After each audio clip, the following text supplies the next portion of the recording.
So this was a great development. It is good that al-Baghdadi has met a justified violent end after leading one of the worst terrorist organizations in human history. But I think this was a successful raid in spite of, not because of, Donald Trump's abrupt withdrawal of our forces and betrayal of our Kurdish allies. Senate Democrat Chris Coons reacting to the death of the ISIS leader who was killed during a special ops raid over the weekend. But there's word ISIS already has a new leader, which has many in Congress urging the president to not lose sight of the mission in Syria. Brett Baer is the anchor of Special Report. He has a new book out, 3 Days at the Brink, FDR's Daring Gamble to Win World War II. I want to read to you a statement from Pelosi. I don't think there's any indication that President Trump or anyone in the administration or a non-political person in the government is thinking that the war against radical Islamic extremism is over yet. At all. Okay, like we get that there's, okay, yes, okay, everyone agrees we're going to keep our eye on the ball. Pelosi's frustrated, though. She said this yesterday. The House must be briefed on this raid, which the Russians, but not top congressional leadership, were notified of in advance. And on the administration's overall strategy in the region, our military and allies deserve strong, smart, and strategic leadership from Washington. And then the president made a statement today about this criticism that the Democrats weren't called. Watch. Well, I guess the only thing is they were talking about why didn't I give the information to Adam Schiff and his committee? And the answer is because I think Adam Schiff is the biggest leaker in Washington. You know that. I know that. We all know that. So mad about process, I guess, on the Democrat side. Yeah, it's important to point out that Nancy Pelosi doesn't say that Democrats in the Senate and the Senate Intelligence Committee didn't receive the briefing, because they did. So I think that this was about maybe the House impeachment, maybe Adam Schiff. Don't know. There are consequences to having distrust. Bottom line is that it's a good thing for the country, no matter what ideological point you're at.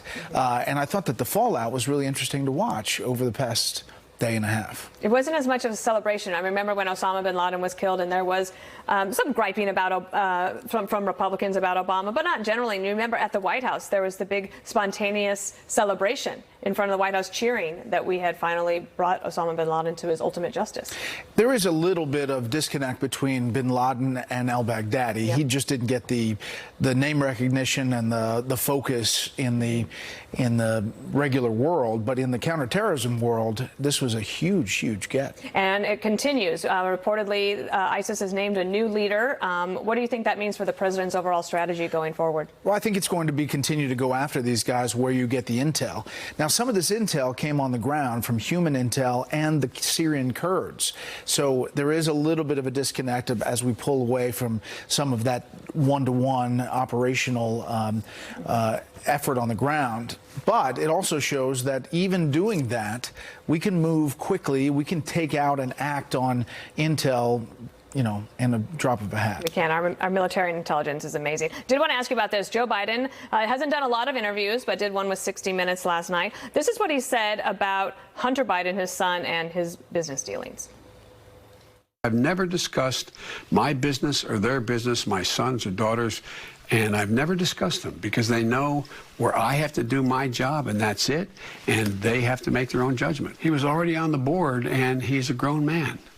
And it turns out he did not do a single thing wrong, as everybody's investigated. All right, Brett, do you think that will scratch the itch of people wanting to know what was really going on? No. First of all, I think the timing is off. You may want to go back to when he was on the board and when Vice President Biden was in charge of the Ukrainian policy. But two, never did anything wrong. You can say that on a legal ground, but as far as how it looked and the political implications of it, I mean, it's pretty cut and dry. I thought Norah O'Donnell did a nice job in this interview, pressing him on numerous things, including that he's the front runner. You know, he's low in the money. There's a lot of coverage this morning about if he's a front runner, he's a relatively weak one. You have a new book. It is 3 days. Wait, where's the title? At the Brink. At the Brink, because I feel like we're at the brink.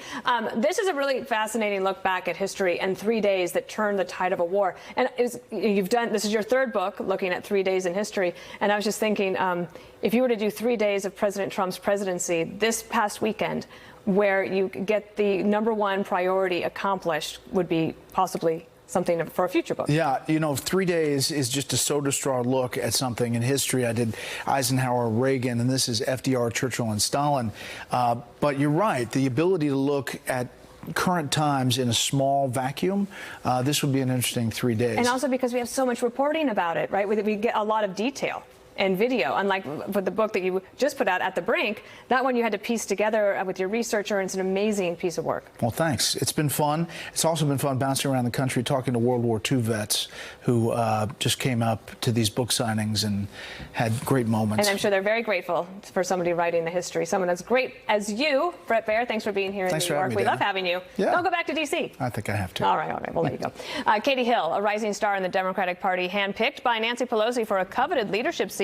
Well, she's resigning from Congress amid a controversy. She's now speaking out.